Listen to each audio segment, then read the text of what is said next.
The PGL Astana group stages have just wrapped up. We are getting ready for the playoffs heading into this weekend. So let's step back, take a second, and set the stage by talking about the 8 teams who made it out of the groups and into said playoffs. Now obviously, this is not the most stacked field we've had all year. There is no Falcons, Mouse, Vitality, my beloved FaZe clan. However, there are still many teams out here battling for those crucial VRS points that will matter so much going into the start of next season. So let's go ahead and talk about it. As usual with our group stage formats, we are going to be talking about the 8 teams who made it. We'll save a section towards the end of the video for some of the notable teams who didn't, and we'll also give some playoff predictions going into the quarterfinal matchups this weekend. So if you guys like this kind of content, make sure you show me by taking a second and leaving a like, leave a comment down below, and subscribing to the channel if you haven't already. We are literally 2 subscribers when I am recording this off of 6,000, so make sure you hit it and help me hit 10K by the end of the year. I massively appreciate it. And lastly, let's go ahead and thank today's sponsor. Austin, Texas, brother. The first American major in 7 years. 32 teams will enter, and only one will rise above and enter into history. While the action unfolds in the server, you can fight your own battles and predict who will win. 4 stages. Make the right choices and win awesome prizes. Show off to all your friends that you do in fact know ball. Participate in Skin Club's major pick'ems with the first stage starting on June 2nd. Check the top link in the description to go ahead and get started. And lastly, remember, Skin Club is an online gambling service. If you choose to play on Skin Club, please do so safely and responsibly. Do not gamble if you're under 18 or live in a country or jurisdiction that restricts gambling. Gambling addiction is a serious issue, and if you or a loved one are suffering from gambling addiction, you are not alone. If you live in the US or Canada, you can reach out toll-free to 1-800-GAMBLER for help. Please be safe, and thank you to Skin Club for sponsoring this video. Alright, so we have a lot of teams to get through as usual, so we're going to speed through the teams that obviously made it out. Considering the other 3 best teams in the world weren't here, and Spirit was, yes, Spirit blitzed the competition, went out 3-0. They are definitely the favorite in this tournament, and I would go as far to say that even just making the finals might be a disappointment for Team Spirit, given the strength of this field. While obviously, we have made videos recently on this channel talking about the issues Team Spirit faces. That's because the issues that they are dealing with is because Vitality are so much better than them. Spirit clown on group stages regularly in every other event that they play, and considering there's no other teams that are even coming close to threatening them, yeah, they went 3-0. This is who they played. They actually had a pretty close opening series against GamerLegion, going 13-11 on both Mirage and Nuke. So credit for GL for pushing Spirit to the brink and maybe making this a 3-map series. I think especially on Nuke, had Slend and PR had better games, this could have gone a lot more interesting. Unfortunately for them, they ran into the 1 out of 5 game where Magix remembers how to be a Counter-Strike player. He was incredibly dominant, going 23-15 on that map specifically. Meanwhile, Donk, Shiro, pretty great players, it turns out. In their next series, they ran into NIP, finally getting their big break in a LAN environment, and honestly played well throughout this tournament. We will be talking about them later. In this series, they managed to push Spirit to overtime on Train, a map that Snappy seems to just really thrive on tactically. But in crunch time, who was it? Oh, it was Donk leading the charge. Shiro also had a great map right behind them. Then on the follow-up map on Dust 2, tactics may be great and all, but you know, Donk. That's about how that went. 13-4, left him out of the server pretty quick. Which led Spirit to a climactic advancement game against Astralis, the debut for Hooksy leading the Giga Chad squad behind him. And coming into this series, it was really interesting because Stown was having a life tournament up until this series. He was the highest rated player at the event, above Donk, with like an absurd 1.8 rating over 2 series. Stown was back in a big way. Hooksy looked incredibly sharp in terms of the calling. It looks like Astralis might actually be somewhat salvageable going forward. However, not in this series. They got absolutely blanked by Spirit, 13-7 on Dust 2, 13-5 on Ancient. Womp womp. Stown goes from being literally the best player on planet Earth to the worst player in this server, which, yeah, listen, that's just gonna happen. So Spirit make it to the playoffs, 3-0, pretty comfortable. Again, if they don't win this tournament, that's a disappointment. That's just straight up the expectation for them in this playoffs. Our next team going out 3-0 were the Mongolz. They are the second best team in this field, so once again, I'm not surprised to see them do well in the group stage. It's the same old story, right? We've been on this every single time Mongolz have done well at a group stage of an event lately. It's can they do it in the playoffs? At this point, I'm running out of charitability with this team. If they can't win a playoff series in convincing fashion with Senzu, everyone playing great, It's just time to really sell the Mongolz stock, right? This is once again another field which they've had a few times this year where there isn't really an excuse for them not to be making a deep run. They are better man for man than damn near every other team here except for Spirit. And this is really an important moment, right? We're in the last build up to the major. Mongolz need positive momentum going into that event. They're still a deadly team. I don't think we should be all the way out on them yet, but they need to show us something good here. Get into the results. Their opening game was against Furia, new look Furia with Yakindar and Molodoy. Much more on them in just a little bit. They beat them 2-1. Furia getting a game off them is not that surprising, as we'll go on to discuss, as this new look Furia is actually really solid. Every single game was kind of back and forth here in terms of it being blowouts. We started off with a 13-4 win on Mirage for the Mongolz. Furia gave it back to them on Anubis 13-7, and then Mongolz closed out really strongly on Inferno 13-9. Senzu off to a great start in this tournament, playing great. Techno, Mizzino, 9-10, they still bring a very consistent level. Everything here was very standard issue Mongolz in my opinion, nothing really to write home about. They blitzed MiBR 2-0 in the follow-up match. It was 13-5 on Mirage, 13-6 on Anubis. Again, just not much to say here. Techno looking great, Senzu getting his kills. They are just significantly better than this MiBR team, so I'm not surprised. In their advancement game, they would play NAVI in a relatively entertaining 2-0 set. NAVI, of course, going through their own host of consistency issues. More on that, again, just in a little bit. But both these games were very, very close, very dynamic affairs. 13-11 on both maps, 13-11 on Inferno, then 13-11 on Mirage. Navi are in a weird spot where Alexi B has been bizarrely one of their best players of this event. Imma, JL, Wonderful were kind of like inconsistent in form throughout. The big thing that helped the Mongolz over the line in this series is really that everyone is playing good. There was no one who was really overly inconsistent or went missing. While some players like Senzu maybe had a drop in production, like on Inferno where he went 12-16, behind him 9-10 Mizzino and Techno played very, very good, especially in the context that they went down 8-4 going into their T side of Inferno. And usually with Navi, even at their worst, they've been a significantly better CT side Inferno than they have a T side Inferno team. But Mongolz did really well to navigate these issues, especially in some very clutch moments, like Mizzino and 9-10 had a 2v4 B-side hold that they converted, which if Navi had won would have put them on match point. Those are just pivotal rounds that you need to pick up, and really this was Navi falling apart in the second half, but good on the Mongolz to capitalize on that kind of advantage to bring it back for the win. On Mirage, despite Mongolz having a very strong opening half on the T side, they went all the way up to a 10-5 lead early on into the second half CT side defense, but were stopped cold in their tracks from sweeping Navi out of the server by a strong comeback where Navi would win 6 of 7 rounds, bizarrely with Alexi B at the helm in terms of their fragging output, just turning into like their utility entry and just hitting a lot of great headshots. Unfortunately for Navi, the comeback does fall short as Mongolz pull it all together to save themselves from overtime. Overall, a very strong series for Mongolz to win, because typically in those clutch situations has been when they struggled the most. So maybe there's a sign of hope that this playoff run will be different. I, however, as always, am just heavily skeptical. Moving on to our 3-1 teams, let's start off first with NAVI, and boy, where do we start with NAVI? Because the results are good. The results aren't bad by any means. I mean, they're in the playoffs, like that's fine. But I don't know how to rate the performances. The bizarre thing, if you look at the stats, is that throughout their 4 games here on their way into the playoffs, Alexi B is their highest rated player. And that's either like, okay, wait a minute, let him cook good, or disastrously bad, depending on how you want to slant it. Because everyone's been good, it's just Alexi B has been outwardly good compared to his normal means. Imma has probably been the most disappointing player so far, which is concerning because going into playoff games, oftentimes Imma is the person they turn to for big performances.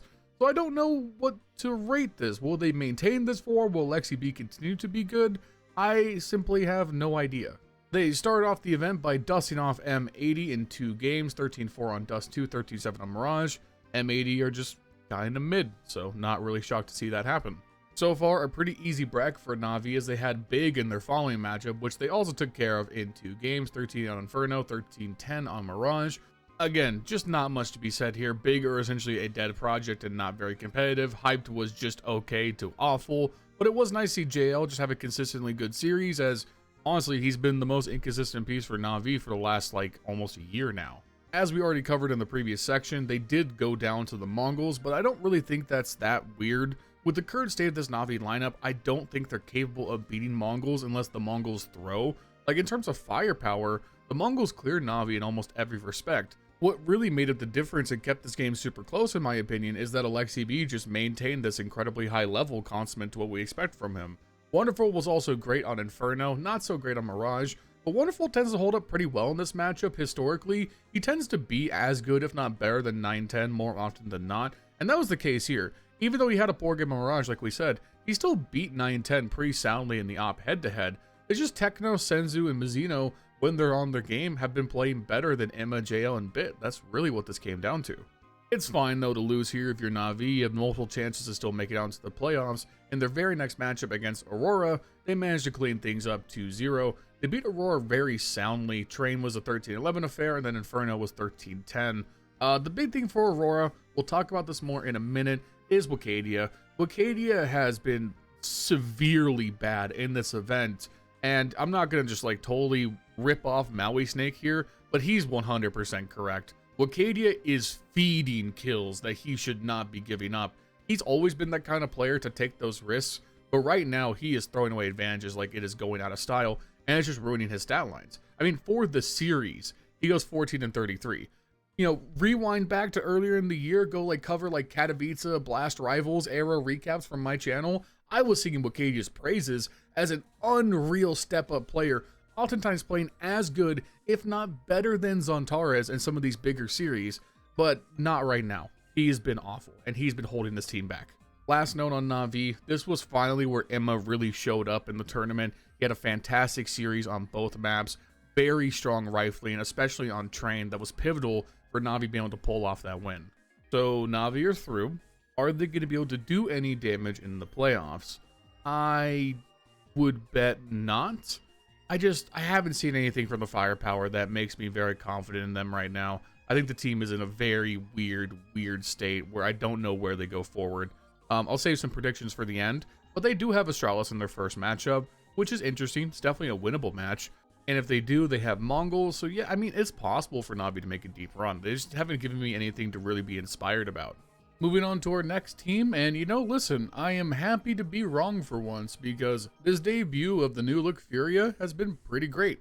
I think we were all very confused at the sudden C-turn into an international lineup, bringing in Molodoy, who has had literally 0 tier 1 experience, getting Yakindar off the liquid bench, a lot of very confusing moves on the surface, but I think it's all landed pretty well. They opened up the tournament by losing to Mongolz in a close 3-map affair, but honestly, the old Furia team wasn't going to contest Mongolz at all, so even kind of pushing them to the limit was good, and there were some very good early signs. Molodoy, right out the gate, is a shooter. Yakindar is looking fine in his roles as the team, and probably most importantly, Fallen is not destitute as a rifle without the op in his hands. That's probably the biggest thing that's gone right so far. And really in the games afterwards where we see this potential fulfilled. In their next series down 0-1, they beat GamerLegion straight up in a 3-map series. GamerLegion are a team that I've raved about all year long, and Furia slapped them around on their wins. They beat them on Anubis 13-9, they lost on Mirage 13-7, but then bounced back with a dominant 13-9 win on Nuke. And right out the gate, Molodoy was crazy, especially on Anubis where he went 25-12, 1.65 rating. He was hitting some crazy shots with the op in his hands. This kid is fast. And also what's nice about this new breed of oppers coming out through Europe is that a lot of them are really good riflers too. So when Molodoy was stuck with the AK or the M4, he was still putting in good numbers. Probably the only thing that I've been disappointed by so far is that Dorado hasn't really had to carry so much as you would expect him to. He was very good in the Mongol series, but here he was just kind of pedestrian. Not that Furia required his output now in this game specifically, but you'd want to see Dorado really kind of drumming up and running over competition if you want Furia to, you know, respectively do well in the playoffs. Going forward, they would beat MiBR 2-1, and while MiBR are a team with just frankly a laundry list of issues, which we would be talking about in just a little bit, MiBR versus Furia has been a very close matchup throughout, you know, the last 2 years, and Zani and Lukowski can put you into any series. But aside from that close loss on Anubis 13-2 on the second map, on both the wins on Train and Inferno, Furia looked dominant. 13-4 on Train, 13-8 on Inferno. Yuri was the standout player here. He's been Furia's best player so far through this stage of the tournament, just popping off with huge carry performances. Goes for 20 kills on Train, another 22 kills on Inferno. Serato right behind him with honestly good production. And again, Yekindar and Molodoi are not slowing down. If you've been following me for a good length of time, going back to when Yekindar was still on Liquid, towards the end of his stay there, my opinion always was that Yekindar was by no means terrible. He would have moments where he looks really good, but oftentimes it was the decision making alongside the other issues like Twist's in-game leadership that really made Yekindar feel out of place in that team. And when the offer opportunity came up from NAVI, it makes total sense to take a flyer on him over Yekindar. But Yekindar is by no means done being able to contribute. My friend Wynot, who if you're familiar with him as a caster over on Twitter, brought up this point as well. Yekindar, when he goes to new teams, oftentimes manages to lift them up almost immediately and bring a fresh new perspective. And he's probably contributing both in terms of calling to help up with Molodoi and the language barrier. He's also been an in-game leader in the past, so maybe him and Fallen are working together to give a fresh playbook. You combine that with Fallen, again, being good enough on the rifle, and Furia, for once, seems like an exciting project. I've also been a very vocal critic saying that Fallen needs to retire, but a lot of that comes from the fact that being an OP in IGL and being, honestly, as poor at it as Fallen has been, was an active detriment. But if he doesn't take up that resource space, and he can maintain being like a 0.9 or even better rating rifler IGL, then that discussion blows open entirely, and Fallen can stick around. He doesn't have to retire. He can be a helpful leader. So overall, I think everything has worked off so far great. Furia have made 0 playoffs this year. They now make their first playoff with this lineup. That's a win. Now, the astute of you may have noticed that we haven't mentioned all the games for Furia yet. Furia then, in their advancement game, beat Odic 2-0. So I don't know where to put this or how to even broach this topic, so I'm just gonna put it here and try my best to walk the line without leaving myself open to, like, I don't know, legal liability, I guess. Odic are playing with a player named Pank or Punk, I am not sure, who apparently back in 2021 was benched by, when he was still playing for Sharks, for sexually harassing a then 15-year-old girl while he was 22, reaching out to her over Twitter and WhatsApp to ask her to do the deed. During that 6 to 8 month suspension from the team, they investigated it. As far as I can tell, he was never exonerated of these charges. He was then simply reinstated and let back into Sharks with essentially no harm, no foul being done. He has since gone on to play in the scene up until now, and is now playing for Odic, with seemingly no one caring that he is the Brazilian Dr. Disrespect. Now, I am in no way trying to say that he definitely did what he was accused of, because we have no proof. He was never charged. Nothing really happened after the suspension. However, I can say the fact that players are okay playing with him, and the fact he still has a career in Counter-Strike, makes me sick. It just actually makes me sick. I'm just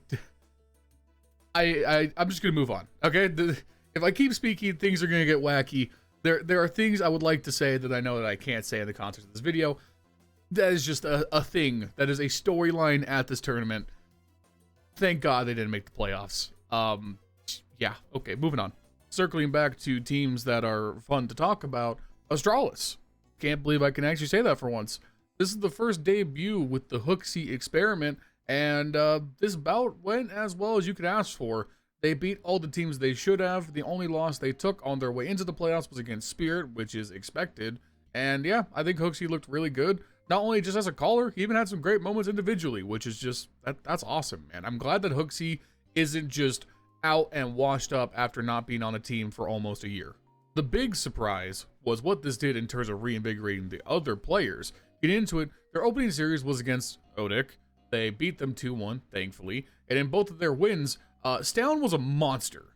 First map on Dust 2, it's a 13-9 victory. Oh, who's at the top of the scoreboard? Stown. What do he do? 24-10, looking monstrous, 1.9 rating. They then got 13-2'd on Ancient, which, you know, listen, not a great look. But Device went 3-14, so we're just going to look past that one. We finish up on Inferno. Stown bounces right back with another 20-kill performance, and him and Device are just mopping the floor with these guys. In their following series, they then played Pain, which I would actually think Pain should be beating this Astralis team, but I'm going to set that aside for a second. Astralis wiped them out of the server. It was 13-4 on Nuke, 13-9 on Inferno. Once again, Stown, top fragging both games. For the series, he goes 41-19 on 1.8 rating. On the first map, it's 16 kills, 8 deaths, light work. On Inferno, 25 kills, 11 deaths, even lighter work. As I said earlier in the Spirit section at the beginning of this video, through the first 2 days of this event, Stown was outperforming Donk in terms of total stats, which is fucking wild. Assuming Astralis still exists within the next 3 months, they need to keep Hooksy, dude. Like, immediately the strats just look much better. And I think the very, very damning thing about Cadian's tenure is that right now, at least, Astralis don't look worse on the maps they were good at. This team was fantastic on Inferno. You slot in Hooksy, they look just as good. Their map pool should, in fact, improve under Hooksy's leadership. Circling back to the results, though, in the 2-0 advancement game, they got wiped out by Spirit. Fair enough, go next. And then in their very next game, they did manage to secure that playoff spot, defeating VergilsPro 2-1. First game was a double overtime rock fight, where Flit was just hard carrying VergilsPro. But who was doing it for fucking Astralis? Who's at the top of the scoreboard over there? Device, Stown, Gabby, Hooksy, the Giga Chad. Rolling back the years, the Chad with a Chad-like performance going 28-22 to help his team in a double overtime banger of a victory game. That's just awesome. I am fully in on the great Hooksy century for Astralis at this point. Now, they got shot out of the server on Inferno 13-9. Flit, once again, continuing to have these pop-off games for VergilsPro. Pretty much their best player at this event. But in the final map on Ancient, things kind of came back together. Stown, Device, they were just hard carrying. Their T side, especially en route to this 13-9 victory, was just unstoppable. They went 8-2 on the second half, just ran VergilsPro out of the server. And yeah, I mean, listen, I think Astralis making the playoffs right out the gate really shows that the team still has potential. I still have personal question marks about Stown and Gabby as kind of a star duo, but they're certainly good enough. Stair's one of the best floor raisers in all of Counter-Strike, and Device still has a lot to give. I just don't know where this team goes from here. Obviously, no major, but, you know, make a deep run here. Fuck it. Just, you know, make a run, Astralis. Let's see Astralis in the finals, just because it'd be funny. Okay, so we're not going to spend too much time on Aurora, because to be honest, I'm kind of out on this team. I just feel like they've stagnated. Really, they truly have. Aurora got through in 3-2, which is kind of miserable considering the strength of this field. If this was, you know, 3 months ago, earlier in the year, Aurora would have been one of the 3-0 teams, in my opinion. With how good Zontaras, Wok, and Wakati were playing, but this team has backslid quite a lot.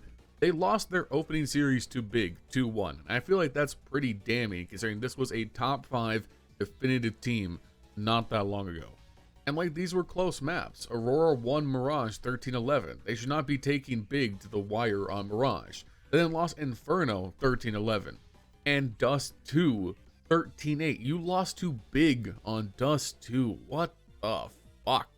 In your following series, Aurora gets taken to 3 maps by HOUTOUT? HOUTOUT? I don't even know who these guys are, dude. You beat them 13-9 on Mirage. Good. You then lose in overtime on Anubis to HOUTOUT. You guys are supposed to be the goats of Anubis. What the hell? And then, barely escaping embarrassment, you beat them in the final round of regulation on Nuke 13-11. This is just unacceptable. You have a close series with NIP in the next day where you beat them 2-1. NIP are on an uptrend. We'll be talking about them in the next section. You beat them 13-10 on Anubis. Good. You lose on Train 13-9. Snappy seems to be redefining how we approach that map as we speak. You then beat them on Inferno 13-8. Throughout all of this, you've had moments where Wakati has looked good, looked terrible. You've had moments where Zontaras has looked good, looked terrible. Woxic overall has just been kind of okay. Jota has been kind of okay. It just feels like everything's hitting a little less hard than it used to.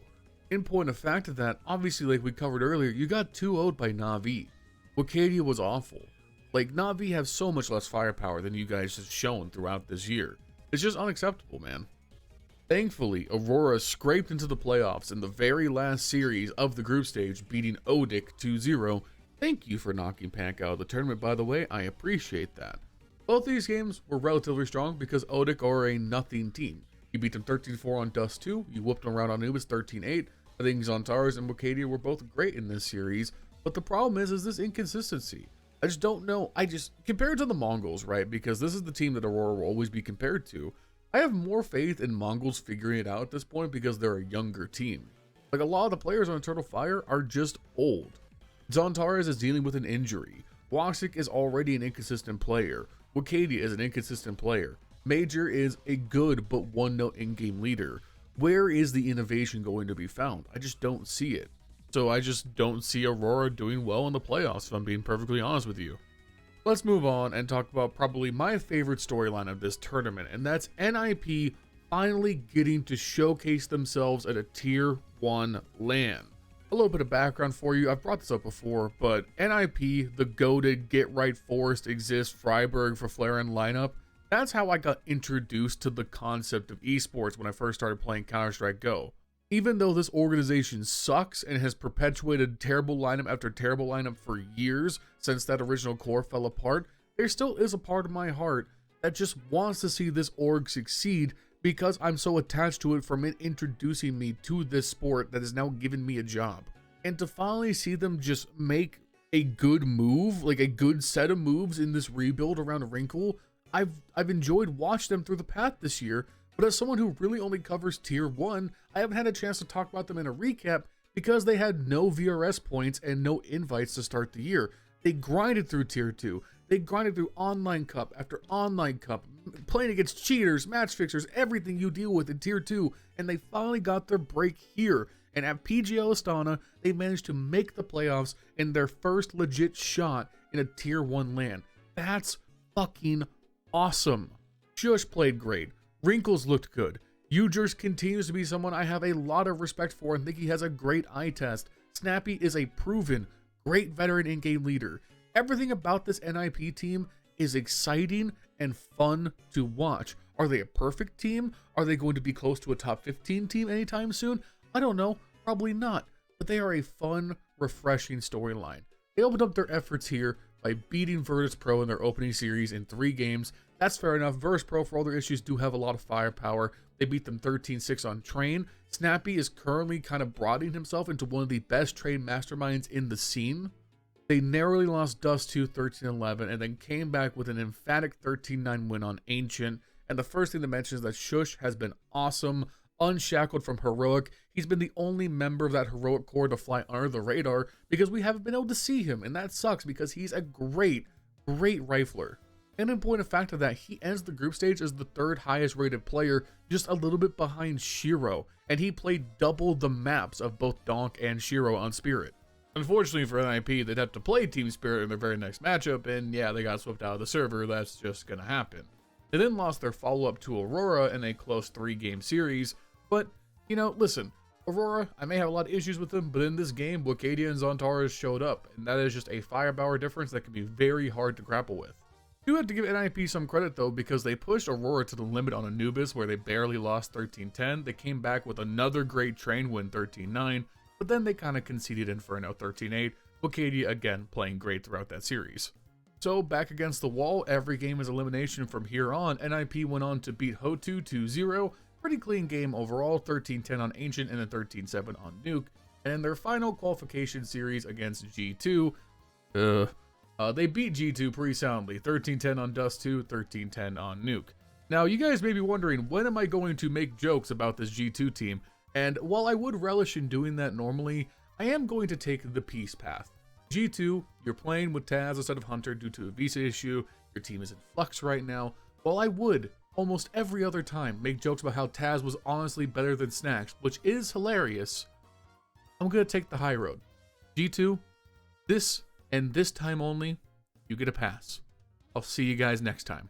Okay, we're finally at the last team to make it, and the last team to make it to the playoffs is MiBR. Now, am I allowed, can I get a license to be a hater for like 30 seconds? I just don't like this team anymore. I feel like they've regressed quite a lot. I just don't think they're nearly as exciting or interesting to watch as they were towards the end of last year. I feel like they've stagnated heavily. I think Insani and Lukowski have been much more up and down than I would have liked. I don't think Exit has really done well as an in-game leader so far. Bringing back in Bernazin just hasn't really brought anything out of it. And Safe is a player that I was very high on, but he continues to be up and down in his own right. The weird part is, right, they beat Pain to stay alive. They eliminated Pain in this tournament. I 100% 10 toes stand down the fact that Pain is still the better team. I think Pain are just in a weird run of form themselves. But like peak powers, Pain's the better team. Like clearly the better team. Point being, out of like all these teams who have made the playoffs, I believe in MiBR doing something the least. I don't think they're going to win a game. But they're path to get here real quick. They beat G2 in a terrible, sloppy 3-game opener. The less said about that game, the better. We'll just move straight on. They got bopped out by the Mongolz. They got beat by Furia. They then eliminated Pain and eliminated Vergil's Pro to make it into the playoffs. So fair enough, you made it. But I feel about this team. Just That's how I feel. And because this video is already way too long, I just don't really want to linger on it. So congrats to MiBR for making it, but bye. Alright, before we get into some playoff predictions, let's talk about some of the teams who didn't make it. And we're pretty much going to focus on one team entirely, and that's GamerLegion, who are by far the biggest disappointment of this event.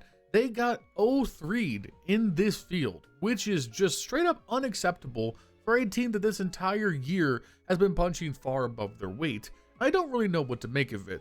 There's of course this news coming out of it that Acor may have to stand in for Slend because of visa issues at IEM Dallas. Obviously they missed the major. This team has gone through just a weird, tumultuous 2 months, which really sucks because everything up to that point was going so well. The first person we have to focus in on is Slend himself, because at this event, Slend was just objectively awful. Not only was he bad in all 3 series they played, Slend was the worst rated player at this event. Keep in mind, Taz played this event. Taz, who has been retired for like 8 years. He's been a coach forever now. And Taz was 100% definitively better than Slend. Chopper was here. Snacks was here. There was a whole cavalcade of mediocre in this tournament, and Slend was the worst rated player. 0.68 rating over 7 maps. That is abysmal, unacceptable, apocalyptically bad. Now, one mild defense, I think GamerLegion got a pretty bad bracket here. They got 2-0'd by Spirit in their opener. They had to play Spirit right away. That's tough. They then played this new look Furia, which they lost to as well in close fashion. This new look Furia is obviously pretty good, much better than we would have expected, so I don't even think losing there is that big of a deal. What's really unforgivable is they got 2-0'd by HOTU, 13-9 on Ancient, 13-6 on Mirage, dude. Losing to HOTU is, again, I said this earlier, losing to HOTU is unacceptable. This is not a good team. This is a tier 2, maybe at best team in your GamerLegion. Unacceptable, man. I don't know. Maybe it's just a one-off. I am now much more worried about GamerLegion. Like, is this team just gonna get picked apart again? What's gonna happen? I don't even know what to make of it, man. They really are amazing when they play well, but it seems like something got shook within them when they missed the major, which wasn't even really their fault. It's the fault of the bad major format more than anything. Just sucks to see. All right, let's fire off some predictions and then get the hell out of here. So our quarterfinal matchups are the following: the Mongolz versus Aurora, NAVI versus Astralis, Furia versus MiBR, and then Spirit versus NIP. Going from the bottom up here, starting with Spirit versus NIP. While I did just gas up NIP during that last section, I really don't think they're going to be able to beat Spirit, obviously. Can they jump Spirit and get a map? I think that that's possible. That would require some real shenanigans like Shiro or Donk just having a very bad map. Overall, most likely outcome is a 2-0. NIP, they bow out. But hey, you made a playoffs. You gotta just tip your cap and move on. Speaking of moving on, Furia versus MiBR. We get the Brazilian matchup in the quarters. I'll expect Furia to beat MiBR. They already beat them once at this event. I think MiBR are very, very underwhelming. So I'm just gonna go with Furia to make a semifinals with this debut of the roster. I think that'd be a cool narrative. Navi versus Astralis, I think, will actually be a very entertaining game. I think both these teams are very comparably matched up in terms of overall firepower. I think Hooksy can call up to Alexi B standards in a lot of cases and offer a little bit of an X factor himself. For Navi, they should be the favorite, but I'm actually going to give Astralis the benefit of the doubt in terms of just having overall better firepower. I will say that I think Device can be better than Wonderful, especially because Wonderful tends to drop off in playoff situations.